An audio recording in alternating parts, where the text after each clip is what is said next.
It's it's Tuesday, April 22nd, 2025. I'm Grantham Taylor Hughes for my call, the Grantham Taylor Hughes Show with my guest hosts, Lena Suzanne and Stephen Anthony. How are you doing there, Stephen Anthony and Lena Suzanne? How are you two? I'm very well, thank you. I'm good, thanks, Grantham. Okay, it's good. I'm glad. Well, now I can leave. See you later. Just kidding. I can't help myself. You know that I'm a consummate comedian. I'm a CC. I'm going to change that Ph.D. to CC. Dr. Grantham Taylor Hughes, CC. What does that mean? Consummate comedian. He can't help himself. He's been a joker all of his life. But you're an elite, a power elite, right?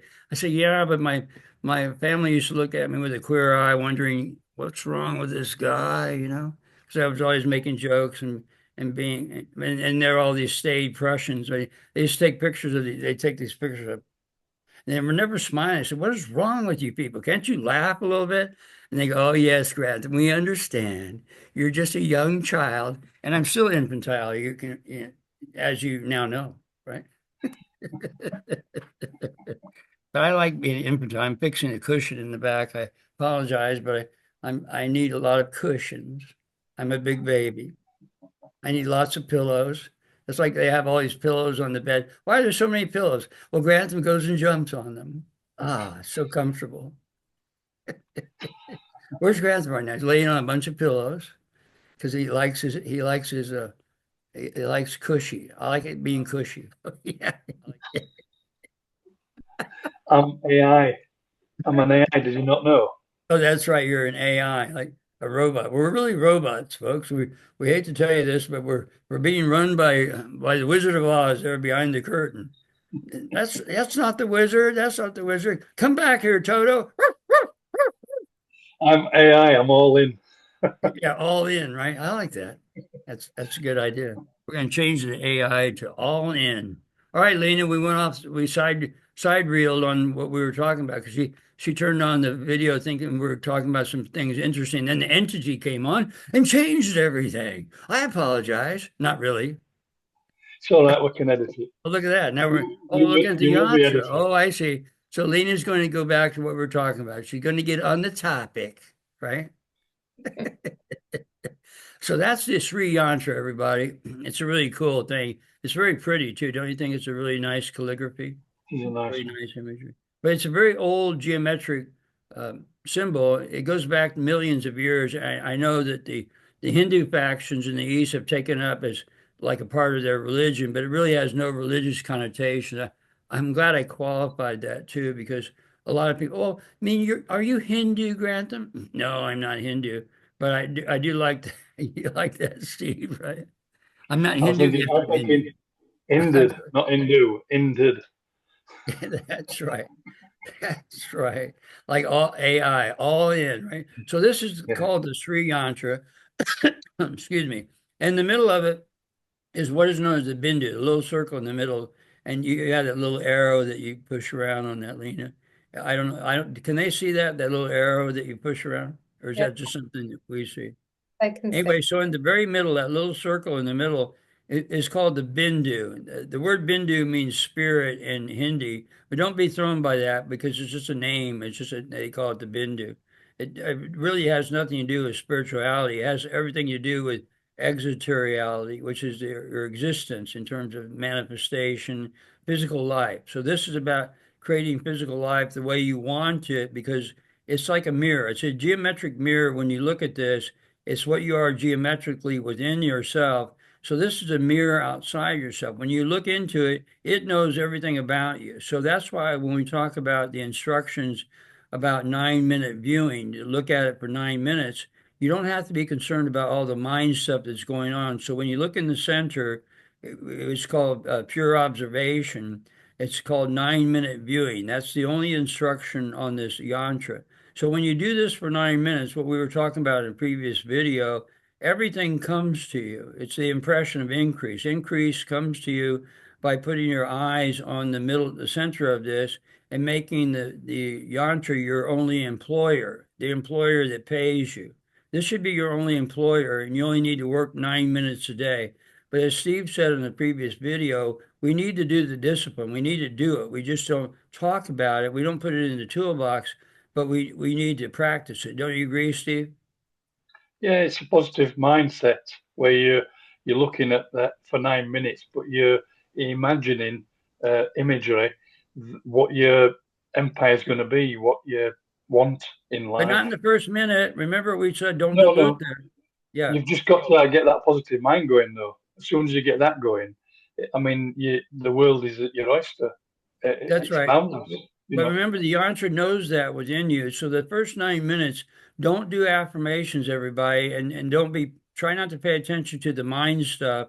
It's hard to do because people are controlled by their minds most of the time. But we're trying to say just let it go in pure observation.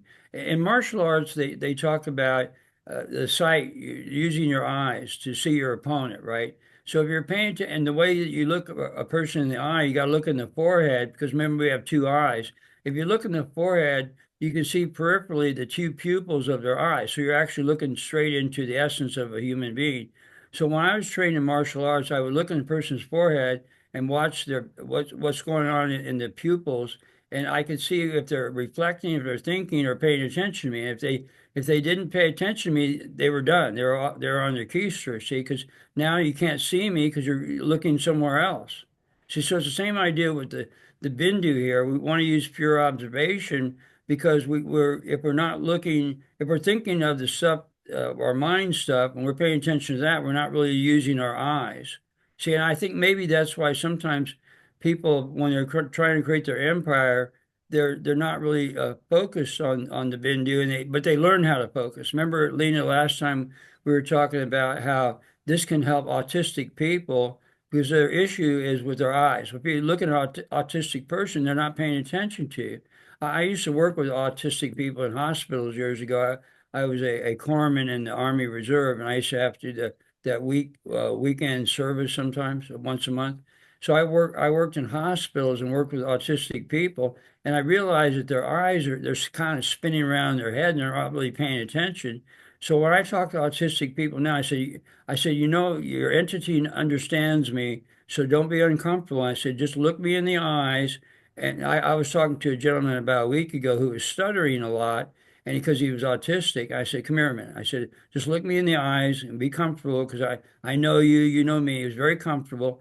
And he stopped stuttering. He started speaking to me without stuttering because he stuttered a lot, and he really appreciated it. And I said, look, just from now on, when you're looking at somebody, just look them in the forehead and at the pupils. And he paid very close attention to me, and it really helped him a great deal because all it is focus, everybody. Focusing our attention is the creation, our eye attention. We are the creators with our eyes. I mean, they get nervous about this in the West because now it's a responsibility of the creation. People don't, they want to be dependent on somebody else in charge of things. They don't want to be in charge of things.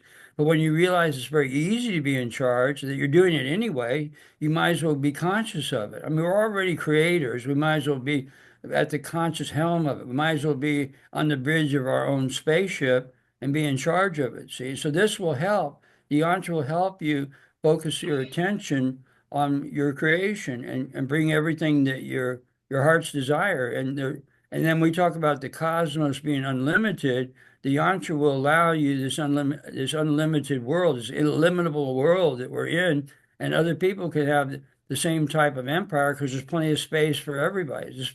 Some of the things we talk about, we've already talked about, Steve, on the calls that you haven't been privy to.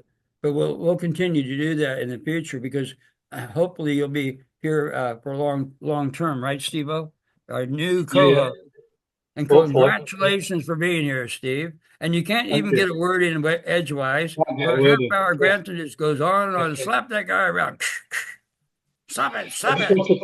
just wanted to bring back to the point of where you look somebody in the eye, and you're quite right that you should look them in the third eye, which is between the eyes, slightly above the eye line. And if you look somebody in the eye, some people find that confrontational, that it's too much pressure, if you like, on that person. But to alleviate that is to look them in the third eye, and then you negate that confrontational stare, if you like, into somebody's eyes. Right. So people can get around difficult people by doing that. So it's actually a strategy you could use if you get into a confrontational situation where somebody's wanted you to look them in the eye because of Right. confrontation, But but you look them also in the see, third eye. the problem with that is because they're not doing it properly. Because when you look, people usually look at people in the eye, they're quickly looking from left to right all the time. They look to the left eye, the right eye, but they're doing it very fast, and it's very uncomfortable to do that. So, like you said, the comforting situation is when you look in the third eye, and everybody's relaxed now because they're looking directly into a person's soul. They call it the windows of the soul, but it's really mirrors of your own soul. So now people become comfortable if you're looking properly. See, so and that ends the confrontation because confrontation is just being uncomfortable because everybody's shifting left and right real quick, left and right. It's very uncomfortable, and that's the confrontation is the uncomfort of the whole thing. So when people are comfortable, like you're always saying, safe place, which I really appreciate that. It's music to my ears. My ears, a safe place because it's hard to find a safe place. So now you in a comfortable position when you're looking properly. So the yantra can help that in terms of the focus that we're talking about here. And they say, what's the purpose of the focus of the attention? Well, if you don't like where you are, you don't like who you are, the yantra will change to your perfect genetic structure anyway, because that's what you're looking into. When you look into it, you're looking into your own perfection. Isn't that interesting? So the 9 minutes every day, you're looking in your own perfected creation. Boy, that's really interesting. I'm glad I showed up today to say that. That's some good stuff, Grantham. Well, thank you very So much. just, I mean, you mentioned it a little bit back about looking into the Bindu, and the Bindu knows everything about you. So in essence, to me, it's like looking in a mirror because you're looking at yourself. Absolutely. We got to get Lena in Yeah. here too. Hold up, Steve. Okay, Lena, ask some questions. She hasn't been saying anything for the last 10 minutes. I think she's been asleep. Her eyes are open, but she's sound asleep. Lullaby and good night. Go to sleep, little Lena. So what I was going to ask Grantham was how when one looks at the Bindu, how should one look with their eyes? How should one use their eyes with intense concentration, Ah, wow. Really with great question. with blinking, without blinking? How do we use the eyes? That the blinking thing is overrated. You can blink because you refresh rates on the sun when you do that. They don't understand that when they teach it in the Eastern philosophy talks about that you don't want to blink for 10 minutes, but I mean 9 minutes, but you you can and you can't. But it's go ahead and blink if you can't do the 9 minutes without blinking. Like I said, it's overrated because every time we blink, there's a refresh rate on the sun plane. See, I think we've talked a little bit about that, but not completely. So every time you blink, you're juxtapositioning your energy to the sun. Is that interesting? I don't know if we've talked about that yet, Lena. I don't think we have. No, I That don't. might be brand new. See, Yeah. Steve's causing a lot of great things happening. Thank you, Steve. Appreciate it. Can you tell us anything more about how we use our eyes? What kind of effort we Well, use? what you do is you use your eyes to see. How about that? Is that good? And that means, oh, you mean do you go out and swim in the ocean? Yes, we use our eyes to see, and then we swim in the sea, right? Well, Do what about observation? Well, it's very oblong and a verse. Obverse means you're adverse. I'm adverse to my observation. I'm observing, but I want to be in preservation because I want to eliminate the Shiva. But the idea of being able to see is very important. Proper sight recognition of seeing, and the first sight should be looking directly into the yantra to bring your empire. And it can be as big as you want or as small as you want. You can have a mud hut in the Himalayas if you want. And people think that's my empire. It's whatever the yantra sees in you and whatever you want, you can get. And so if we create a cosmos that's unlimited, then you can pretty much have whatever you want, you see. And that's what Wallace Wattles was talking about. Wallace Wattles is the author of the book, The Science of Getting Rich. And he was talking about the impression of increase of getting more and more of everything that you want because that's what we want. We want more and more of something, more beauty, more money, more of this and more of that, and or more of that and this. What about this and that? Well, I think it is this and that, or it could be that and this.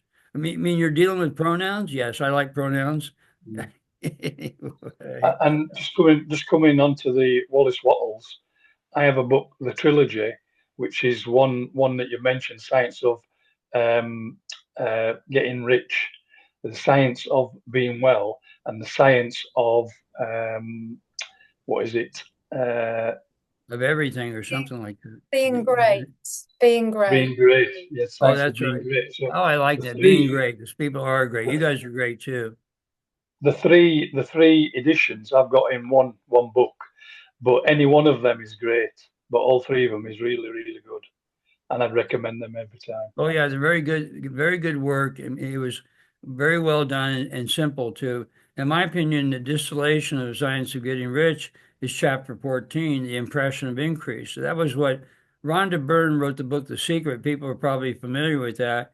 And she had mentioned in her epilogue that her mentor was Wallace Wattles. All right. And he was back there with Phineas Fogg. Phineas Fogg he was a guy on Around the World in 80 Days, right? Anyway, the guy that started New Age thought routine, but Wallace Wattles was involved with all that back in the day, and he was mentioning the idea of perpetual increase, which became the law of attraction created by Rhonda Byrne in the early part of the millennium. She created the book The Secret, and now everybody knows the law of attraction, but attraction is a noun; it's not an action verb.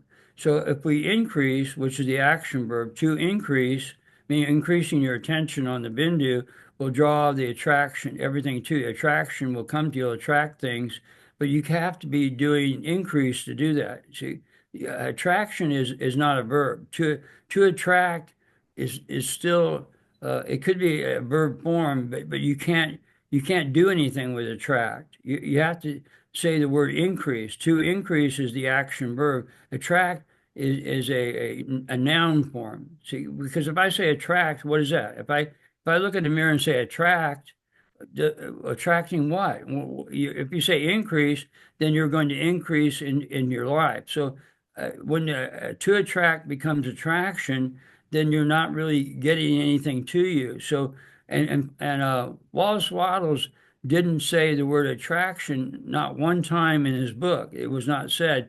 So Rhonda Byrne misinterpreted the law of perpetual increase into the law of attraction. You see, well, and people like the law of attraction; they're attracting things. But how are you attracting? You can't say attract. Attract. If you say attract in the mirror, that doesn't make any sense to the mirror. But if I say increase right away, it knows that you're going to increase in your mirror concept, in your creation. You will get an increase. Increase will come to you. So that's why Wallace talked about the law of perpetual increase, and then Rhonda changed it to the law of attraction. So, but everybody knows about the law of attraction. But the people that do law of attraction end up having problems because they're not doing increase to gain the attraction. I know this sounds like a lot of verbiage and a lot of words put in there, and it is. Well, it comes back to the positive mindset again, doesn't it? And that's a simplest form. It's a positive mindset that you have to set yourself affirmations, whatever you want to call them. But you get to where you're thinking it without even thinking it, if you know what I mean. So then it's programmed into your essence, into your Right, psychology, right. and that is the way to increase your empire. You Correct. know, By using observation. See, like we're using our eyes and we're always doing that. We're creating with our eyes. So once we get down to cases, when we're talking about the consciousness of what the practice is, that the increase in our focus, that's why, and then you only have to do it 9 minutes a day. You don't have to do it all day long. I mean, there's a predilection to do it more than just the 9 minutes because people are not confident that that's enough time. If you're working 8 hours a day and suddenly you're doing just 9 minutes of work, there's a lot of time on your hands, right? And now you have to go and play a lot of golf and maybe some tennis. I recommend some tennis, maybe polo too. Get some horses and get a polo mallet and occasionally swing that polo mallet on your worst enemy. Give him a nod on his head. Boom! Oh, sorry. Here Grantham, comes Lena. Save me, Lena. Oh, save me. so Grantham, you were talking about creating your empire with your eyes, and Steve was referring to with the thoughts, weren't you, Steve? Mm, So in the yeah. first 9 minutes, you're using your eyes, and then after the first 9 minutes, you can add in the thought part of it, the affirmation. Yeah. Right, Yeah. that's on you. You can do whatever you want afterwards. I actually do more myself, but truth be known, because I like doing it.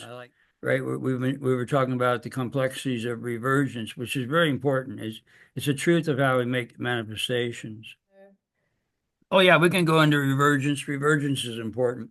It's Yeah, like when you look at directly into the bindu after 9 minutes. The first 9 minutes, you want to look directly at the bindu and don't do the revergence process when you separate the two, which would be reverse divergence. Reverse divergence is my terminology on revergence. Okay, so revergence means now you're going to separate the bindu, and what you'll see are the a white diamond in the middle. Those two diamonds on each side of the bindu. Now, if you go with the arrow to point that out, what will happen is when you that particular diamond and then the one to the left, right? Those two diamonds, those are not really perfect diamonds, but when you bring them to the center by diverging the in revergence, when you reverge the bindu, this is good because now I'm being more specific with it. When you reverge the bindu, now you're seeing the diamond of health. See, that's new information, Steve, because yeah, we were always talking about convergence after doing the bindu, but now it's really revergence because it's not. It's a reverse divergence. You get that, right? When you do the new triangulation, it's kind of like crossing over into a different divergence, which is revergence. And so I coined that word last week. This is brand new information, folks. So it's really old stuff too, because my teachers, my Tibetan Lama teachers, were teaching me this a long, long time ago. But I forgot. I'm sorry, I forgot. You forgot. You can't forget critical information, Grantham. You must remember everything. Do I have to really? I need to go to sleep. I'm leaving now. See you later. okay. Just kidding. Ransom, just remind us, how do we reverge the bindu? Oh, revergence. Okay, it's like a reverse divergence. You're diverging the bindu, but it's a revergence on kind of the other side of the triangulation that you originally saw the first time. It's an apparent divergence, but it's really a revergence.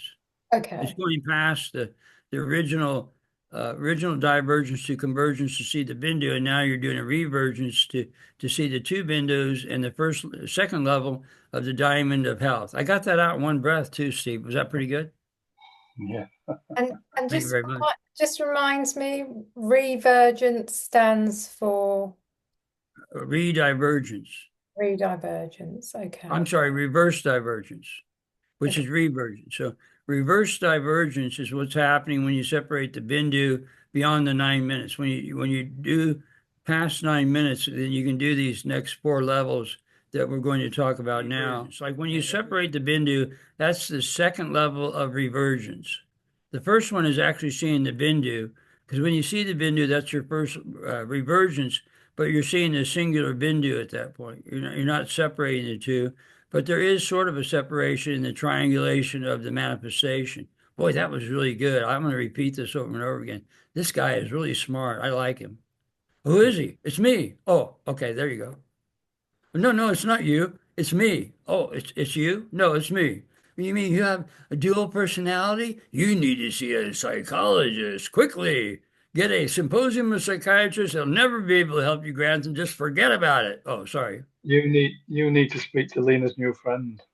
Oh, that's right. Her new friend, right? That's right. That's right. The AI, right? The AI can All help. in. I The can all in help will you. help you. All in will help you. We can always help you. Anyway, so the second level is the diamond of health. The third one is now when you do another revergence of the white diamond, now you're going to see the hourglass of immortality. See that she's putting the arrow. It's not really an arrow; it's a cross, and you see you're going to reverge those two hourglasses into one in the center, and then you'll see the hourglass of immortality. Portality means proper mortality. That means as long as there's ground to stand on, you can live here, and that means you can go beyond 100 years. Like my Tibetan Lama teachers were very old people. All right, now So when we get to the hourglass of immortality, that is in that entity of immortality. Right now, going beyond the hourglass of immortality, now we get to the cocoon of wealth. The cocoon of wealth are the little dots there next to it. See the little dots in the white background? That means, yeah, those two. When those come together, you eliminate the hourglass of immortality, and now you just see a cocoon, a oval cocoon in the middle with that border that's around that border that's that ringlet border that's going around the uh, the triangles there, that first circle. When you see that exterior border there around the cocoon, only the cocoon and the hourglass of immortality disappear. That's called the cocoon of wealth. Now, I've been able to get to the cocoon of wealth, but not in the last couple of weeks. I had forgotten about doing this for a while. So then when you get to the cocoon of wealth, which is the fourth level, the fifth level is when you separate the entire yantra, and it's called the portals of travel. Now, when you get to the portals of travel, there's a kaleidoscope, a telescopic thing like along the side. I'm doing this to show how this array of telescoping uh, uh, circles, these telescoping circles. The example would be if go stand in between two mirrors, and then if you look off to the peripheral side, you can see a perpetual image of yourself that goes on for eternity. That's the proof of eternity in the yantra, the Sri Yantra. So when you go to portals of travel, it's like two mirrors that you're seeing, and then there's a telescoping occurrence that takes place in portals of travel, which I haven't been able to get to, but I know two people that actually had this happen to many years ago, and then I explained what was going on in terms of portals of travel. So once you see the portals of travel, you should be able to go into the right side, which is the diacetyl side, the positive side, the dextrorotatorially, because all this is spinning, by the way. So when you go to the right side, and then it'll open up into a position in front of you. Like the people that had this experience of omnivergence, I called it, the omnivergence technique is really the definition of what happens in revergence of travel. What happened is they close their eyes in an emergency situation, and when they opened their eyes, they're about 100 yards in front of themselves. What they had done is they stepped into a portal, and then it converged back to manifestation. Boy, I got that out. I don't think I've talked about that succinctly on the videos yet. Maybe. I don't think on our videos, but I've talked about it on calls and what have you, but maybe not on the videos.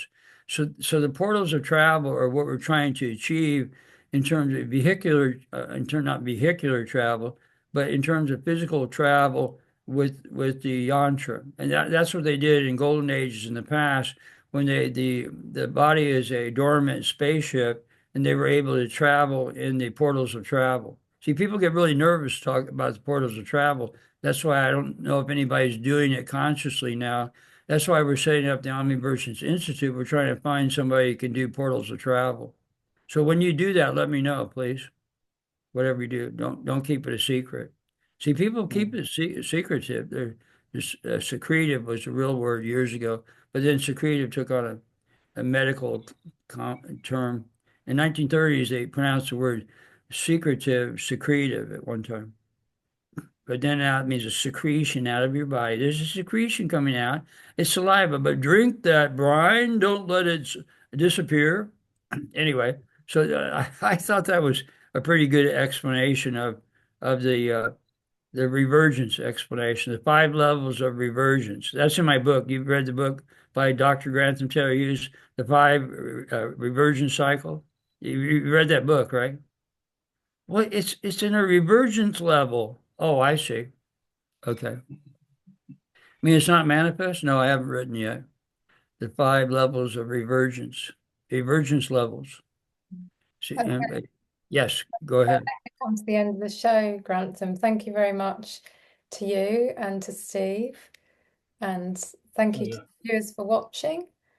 Please like, share, and subscribe, and we'll see you next time. Bye for now.